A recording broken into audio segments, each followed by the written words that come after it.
Well, I'm about done rearranging the shop, so some of the last few things I got to do, I am swapping tires on my Jeep, putting my summer sticky tires on it, and then I'm booting it out, and then I'm gonna put the Model A in the corner, and then up these tires, and we'll get this thing out of here.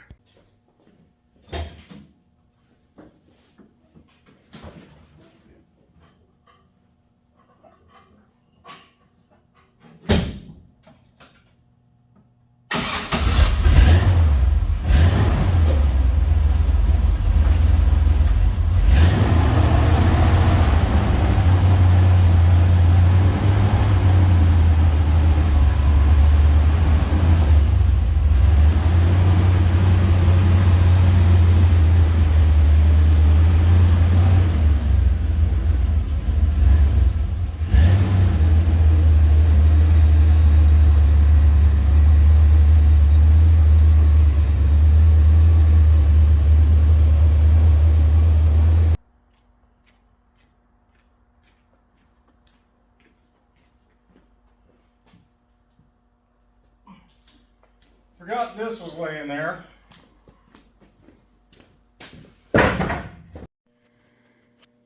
Well, I got the Jeep out and I'm losing daylight, so I'm going to drag this Model A in, and it's probably going to sit right here in the middle of the front shop floor for a day or two and just kind of, I want to track down and verify the VIN numbers and everything on it. I couldn't quite see them on the frame, so I'm going to jack the body up and see where they're at, if they're even on it. I did get a title for it, so hopefully it all matches up. It matches the same as the engine block, and supposedly in between those years, it could be on the motor, it could be on the frame, or it could be on both. So he said it was on the frame, so I'm going to take a peek at it. But then it's going to go, this little corner right here is 13 feet 6 inches, and the Model A is like 13.2, so it'll just squeeze right in there. And I'm going to throw it on some dollies, so just whenever I'm bored I can drag it out, do a little bit on it here and there. But yeah, so I think that's where it's going to go. And then if it's on dollies, I can still get to my big sheet of sheet metal there for who knows what. So anyway, let's fire up the tractor and drag this thing in here. Well, the Model A is officially in the shop, and I kind of dug around looking on the frame, and it's all super rusty in where the numbers should be. But it does match the block, the engine block. So I don't know, like I say, in some of these years it sounds like that's right in the beginning where they're stamping frames and stuff. So hopefully I don't run into any troubles, but here I can basically save all my receipts and show where everything came from, and I can get a brand new VIN if it does become a problem. But I don't think it will. For what I find on the internet and stuff, what they say, that these may or may not have the numbers on the frame, but if it's got the engine block with the numbers, you're supposed to be okay. So, and I have that. So either way, this is going to become a hot rod. I don't care. So my thoughts with this, I don't know if you guys have seen, it's I believe a 1930 called the Green Grenade, and I absolutely love the look of that car, and that's kind of what I want to maybe do, kind of like on this.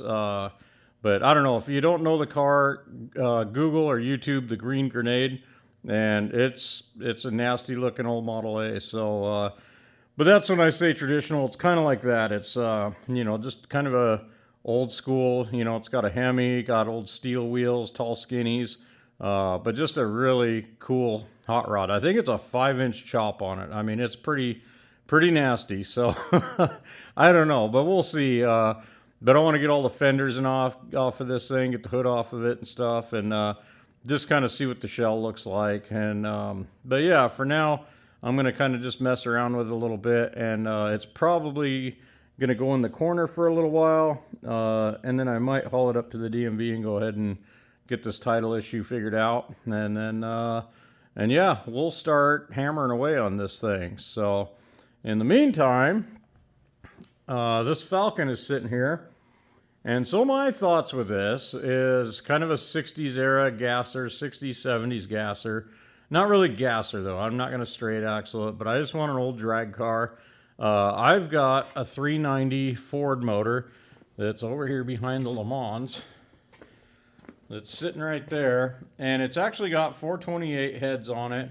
It was a pretty healthy old motor. It was in my dad's old Ford pickup, and he'd had that truck since 1972, and he just kind of tinkered with it over the years. But when he passed, I had the truck and it was just sitting, and I ended up giving the truck to my good buddy if he gave me the motor out of it. So my dad had gone through that motor probably 20, 30 years ago, and if it had 10,000 miles on it, I'd be surprised because it just never got driven. So, but yeah, so I'm thinking 390, 4-speed, and I know it takes a bit to cram them in there. I know these braces probably got to go, and kind of like what the old Mustangs were, you got to notch out these shock towers a bit, but it's a little bit of sheet metal work, and it should fit in here though. So it's got the right oil pan and everything on it.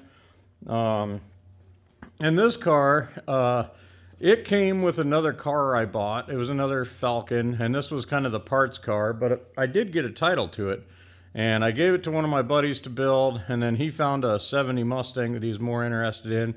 But before he did get that car, he put brand new disc brakes, converted it to 5-lug. This was a 6-cylinder 4-lug car.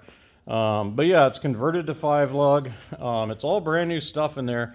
I still need to get the tie rod system that goes to the 5-lug stuff, or the V8 stuff. It uses bigger little tie rod ends and everything. So I need to get that for this car.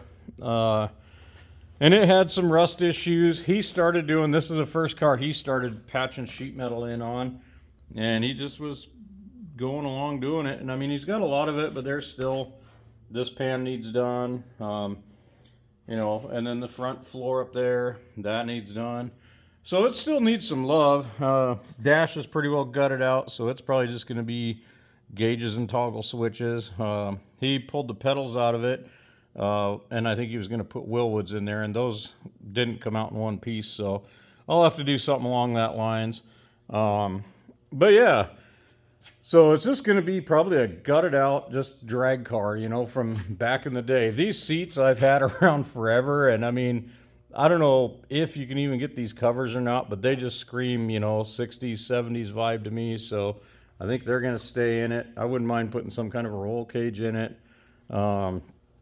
And then on the back, I've got, guess what, some more slotted mags. These are my by far favorite tires. So, and I mean, it needs quarter panels and everything. And so part of me wants to cut it up and have the tires sticking out, kind of like my Camaro. And I know a lot of people are going to scream about cutting this thing up. But again, it's a rust bucket at this point.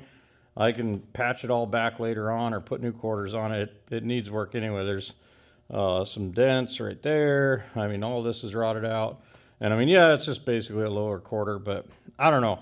This car, again, you couldn't pretty much give it away. Nobody wanted it due to the rust in it, but now it's a blank canvas. So, I don't know. I'm going to go a little crazy with this thing, and it's either going to be cool or it can go to the dumpster like everybody thought it should. So, but yeah, or I have a rear end that I could actually bolt these tires on, and it would put them in the fenders. But to do that, to get this much rubber in there, you got to relocate the leaf spring, which in that point I'd probably 4-link it or something.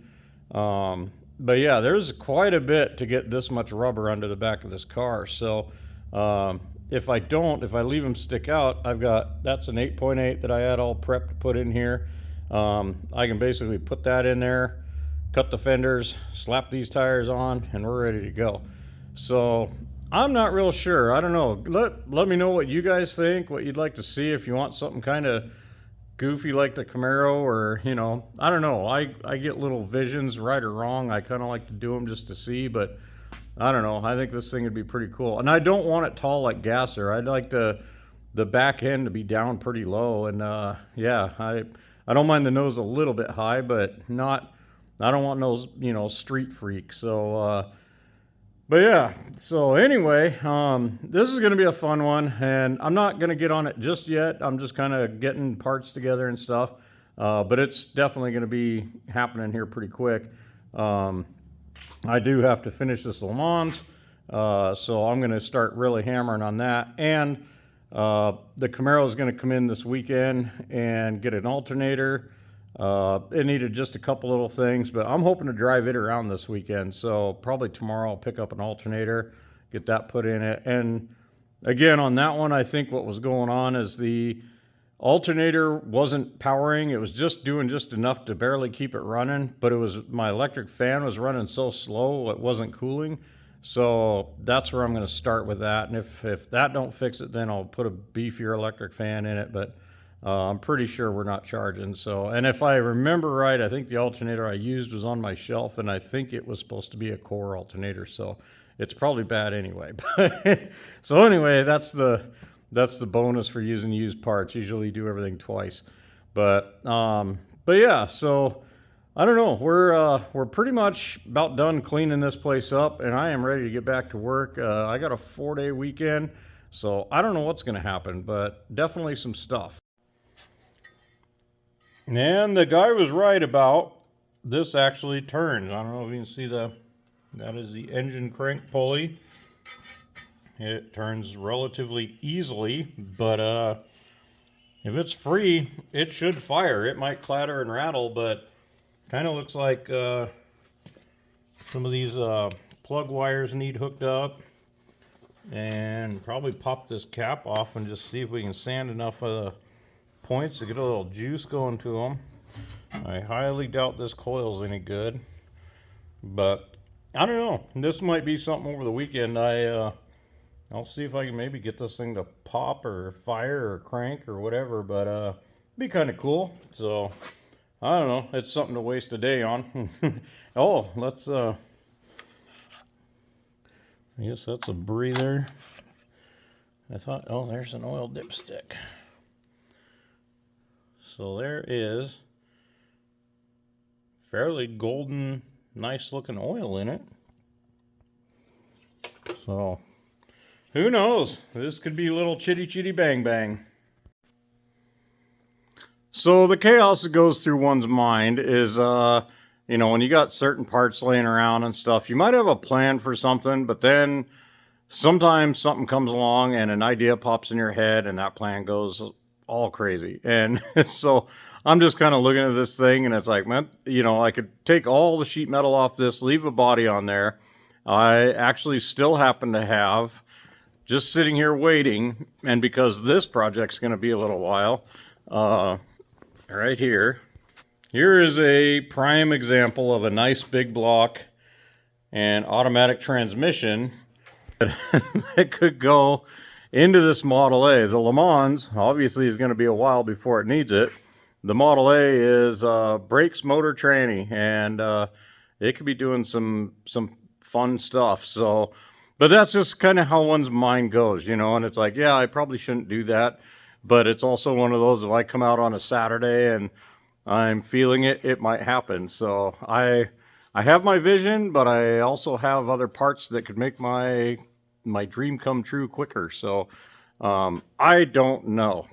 So I guess we'll just see what happens. I'll cobble something together and it'll be chaotic. So but yeah, I don't know.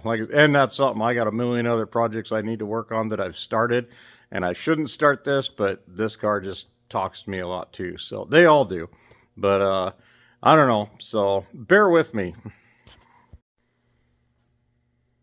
I'll tell you right now, that Model A would have a big block and cheaters on it tonight if if I didn't have to go take it in and have it inspected and get the title transferred. I know I've got my vision, I got my ideas, but when you got parts laying around and you can have some instant satisfaction, then, you know, sometimes you just do that. But reality check, I have to get that done before I tear into it. So maybe I'll come to my senses and make a better rational decision. But anyway, so I'm going to get back on this Le Mans. We might do a little bit on the Falcon or something. I don't know. I'm still kicking around the plan for it. And then I'm going to bring the Camaro in, do an alternator on that, make sure my fans are running good and cooling good. And then we'll probably take it out this weekend. There's also a car show that I'd like to get to if time lets us. So yeah, we got a few things coming up. So stay tuned. There's lots more.